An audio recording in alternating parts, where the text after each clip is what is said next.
हाय दोस्तों, आज जो सब्जेक्ट मैं लेके आया हूँ इस वीडियो में कि काफ़ी सारे हमारे इन्वेस्टर्स हैं, काफ़ी सारे जो हमेशा प्रॉपर्टी में ट्रेडिंग करते हैं, डील करते हैं, उनका एक्सपीरियंस मैं शेयर करूंगा ताकि उनके एक्सपीरियंस से आप भी अपने पैसे को मल्टीप्लाई कर सकें, जल्द से जल्द उसको एप्रिशिएट करके डबल कर सकें। देखिए, प्रॉपर्टी में प्योर अगर आपका इन्वेस्टमेंट का इरादा हो, रहना नहीं है, यूज नहीं करना है, अगर फ्यूचर में बिजनेस खोलना हो या इन्वेस्टमेंट करना हो ना, तो कभी भी आप रेसिडेंशियल प्रॉपर्टी में इन्वेस्टमेंट नहीं करें। बिकॉज रेसिडेंशियल प्रॉपर्टी में आपको काफी चीजें देखने को मिलता है जो कमर्शियल प्रॉपर्टी से इन्वेस्टमेंट के मामले में कम रिटर्न देता है। जैसे रेसिडेंशियल प्रॉपर्टी की मैं बात आपको बताऊं, इसमें आपने रेसिडेंशियल प्रॉपर्टी खरीदा और जब तक वो प्रॉपर्टी बन रहा है, बनने के बाद तुरंत जैसे बिल्डर पोजीशन देता है ना, बेच देना चाहिए। उसके बाद आपको वहां पे प्रॉपर्टी होल्ड नहीं करना चाहिए। मैंने हजारों इन्वेस्टर्स का एक्सपीरियंस मैं आपसे शेयर करने जा रहा हूँ, क्योंकि छोटे जो बजट वाले लोग हैं ना, उनको ये पैसों का गेम, प्रॉपर्टी का ट्रेडिंग पता नहीं होता है, कभी कभी काफी लॉस उठा लेते हैं compare to expert investor. Residential property में जैसे प्रॉपर्टी रेडी होने के बाद तुरंत आपने सेल कर दिया, जो भी अंडर कंस्ट्रक्शन में भाव बढ़ा। बाद में होता क्या है कि अगर सोसाइटी के मेंबर्स, अगर जो सेक्रेटरी हैं, चेयरमैन है, कैशियर है, सुपरवाइजर है, मैनेजर है, ये अगर प्रॉपर नहीं होते हैं, सोसाइटी अगर ठीक से मैनेज नहीं होता है ना, तो सोसाइटी का जो मेंटेनेंस है बिल्डिंग का, वहाँ की जो एमिनिटीज है, garden, swimming pool, club house, जिम्नासियम, ये सब, एंट्री गेट, एंट्रेंस, अगर प्रॉपर तरीके से मेंटेन नहीं होता ना, यहाँ पे हमेशा देखने को मिला है कि कुछ खास एप्रिसिएशन नहीं होता है। यहाँ पे मैंने हजारों ऐसे बिल्डिंगें देखा है जहाँ पे बनने तक उसका एक अच्छा वैल्यू बढ़ा है, बाद में सोसाइटी मेंटेन नहीं हुई है। दो तीन चीजें मेजर होता है। कुछ तो कास्टिज्म के कारण काफी सारे सोसाइटी डाउन हो जाती है, जिसमें सारे कास्टिज्म के लोग आ जाते हैं, हमेशा सोसाइटी में फाइट होती रहती है। एक डिसीजन के लिए भी 6 महीना, साल भर, 2 साल लग जाते हैं मेंटेनेंस और रिपेयरिंग को लेके। तो इस सब्जेक्ट से अगर आपको ऊपर उठना है ना, तो आप एक बात याद रखें, अंडर कंस्ट्रक्शन या फिर लॉन्च में इन्वेस्टमेंट करें, उसका टाइटल, लोकेशन सब चेक करके, उसके बाद फिर जैसे बिल्डिंग कंप्लीट होती है उसके बाद तुरंत आप बेच के निकल जाएं। उसके बाद में आप वो वेट ना करें। सोसाइटी अच्छी मेंटेन हो भी सकती है या नहीं भी हो सकती है, लेकिन आप अपने पैसे से छुट्टा हो जाएं, उसी पैसे को उठाएं, फिर से न्यू लॉन्च प्रॉपर्टी या फिर अंडर कंस्ट्रक्शन प्रॉपर्टी में इन्वेस्टमेंट कर दें। फिर वो जैसे रेडी होता है, फिर वो पैसे को आप घुमा के फिर से दूसरे प्रॉपर्टी में, इस तरह के रोलिंग करते करते विद इन 15 ईयर, 20 ईयर उनका पैसा कई गुना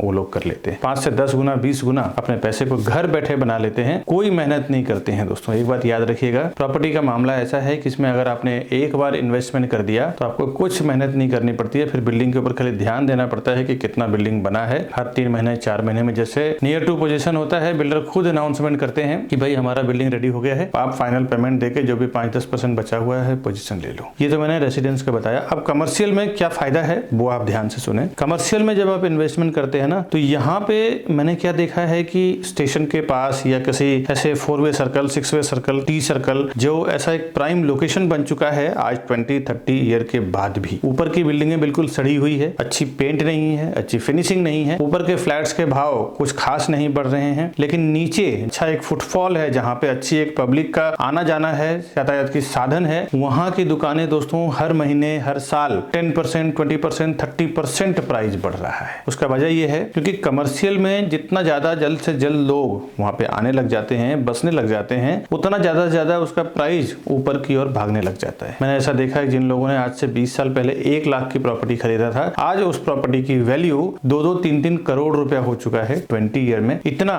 कोई खास बिजनेस करके भी आप नहीं कमा सकते हैं, क्योंकि 20 साल पहले अगर आपने 1 लाख रुपए इन्वेस्टमेंट किया है, तो आज के रेट में वो 3 करोड़, 4 करोड़ की प्रॉपर्टी नहीं है, जो कई जगह गाले मैंने देखा है ऐसा हो चुका है। इसका वजह सिर्फ यही है क्योंकि मार्केट वहां जम चुका है, पब्लिक वहां आ चुकी है, इसके लिए उसका वैल्यू अच्छा खासा हो चुका है। कमर्शियल एक तो ये रिटर्न ऑफ एप्रिसिएशन, यानी कि जो बढ़ता है प्राइस वो। अब रिटर्न ऑफ रेंटल की बात करूं तो रेसिडेंस में जो फ्लैट आपने 1 करोड़ या 1.5 करोड़ का खरीदा है, तो हार्डली आपको जो रिटर्न मिलता है ना, 20 से 25%, यानी कि 0.25 to 30 पैसा मिलता है रेसिडेंस में। और अगर वो सोसाइटी मेंटेन ना हो तो जल्दी से वो भाड़े पे भी नहीं जाता, रेंट पे भी नहीं जाता, क्योंकि आज के रेंटल भी आते हैं ना, तो अच्छा साफ सुथरा सोसाइटी देखते हैं, क्योंकि उनको क्या है ना कि अगर वो पैसा दे ही रहे हैं, वो पुराने सोसाइटी में लें या फिर नई सोसाइटी में लें, वो भी एक साफ सुथरी अच्छी सोसाइटी देखते हैं, अच्छी लाइफस्टाइल देखते हैं, अच्छे बच्चों के लिए कल्चर देखते हैं। अगर उनको ये समझ में नहीं आता तो वहाँ पे वो घर नहीं लेते हैं। मैंने कई ऐसे रेंटल को देखा है जो कॉस्मो लोकेलिटी में घर नहीं लेते, वो एक ऐसे लोकेलिटी में घर लेते हैं जहाँ एक प्रॉपर हिंदू हो, हो, मुस्लिम हो या उनके कास्टिज्म के लोग हो, उनके लोकेलिटी के लोग हो, उसके बावजूद अगर सोसाइटी मेंटेन नहीं है तो वो देख के भाग जाते हैं। कभी कभी मैंने देखा है कि बड़ी अगर रेसिडेंशियल प्रॉपर्टी हो तो जल्दी जाता नहीं है, 2-2, 4-4, 6-6 महीने, 1-1 साल तक ऐसे ही पड़ा रहता है। और रिटर्न की बात करूं तो रिटर्न के बारे में तो मैं ऑलरेडी बता चुका हूं कि रेसिडेंस में कब तक रिटर्न आता है और किस लेवल पे जाके वो रिटर्न रुक जाता है। एप्रिसिएशन यानी बहुत कम, बहुत रेयर होता है। तो ओवरऑल मेरा ये पूरा वीडियो बनाने का मकसद ये है कि आप जब भी इन्वेस्टमेंट करें तो कमर्शियल में ही इन्वेस्टमेंट करें। इन्वेस्टमेंट का अगर पर्पस हो तो हाँ, कमर्शियल में ये होता है कभी कभी लोन वगैरह का जो क्राइटेरिया होता है वो मैं भी आपको पूरा ओपन बात नहीं कर सकता हूँ, आप फोन करें तो हम डिस्कस करेंगे फोन पे। और बाकी का सारी चीजें आप देखें तो कहीं ना कहीं 100 टाइम बेटर है रेसिडेंशियल से कमर्शियल में इन्वेस्टमेंट पैसे का। तो मैं काफी बार देख चुका हूँ, समझ चुका हूँ, इसके लिए मैं शेयर कर रहा हूँ। बाकी आप क्या सोचते हैं वो आप हमें कमेंट्स कीजिएगा कि कमर्शियल का इन्वेस्टमेंट अच्छा है या रेसिडेंशियल का इन्वेस्टमेंट अच्छा है। आपके एक्सपीरियंस से भी कुछ समझेंगे, अगर उसमें बेटर होगा तो उसके ऊपर भी एक टॉपिक लेके आएंगे। हमारे सारे प्रॉपर्टी बायर्स को हम शेयर करेंगे ताकि उनका भी नॉलेज डेवलप हो और वो भी अपने पैसे को मल्टीप्लाई कर सकें। दोस्तों एक बात तो ध्यान से सुने कि मैंने देखा है कि काफी सारे लोग पढ़ लेते हैं, लिख लेते हैं, बड़े बड़े डिग्रियां ले लेते हैं, बहुत कुछ कर लेते हैं, इसलिए उनको पैसे कमाना है। 1 लाख, 2 लाख, 50,000, 3 लाख, 4 लाख, 5 लाख रुपए सैलरी कमाने के लिए कितने बड़े बड़े एक्सपीरियंस, मेहनत, डिग्री,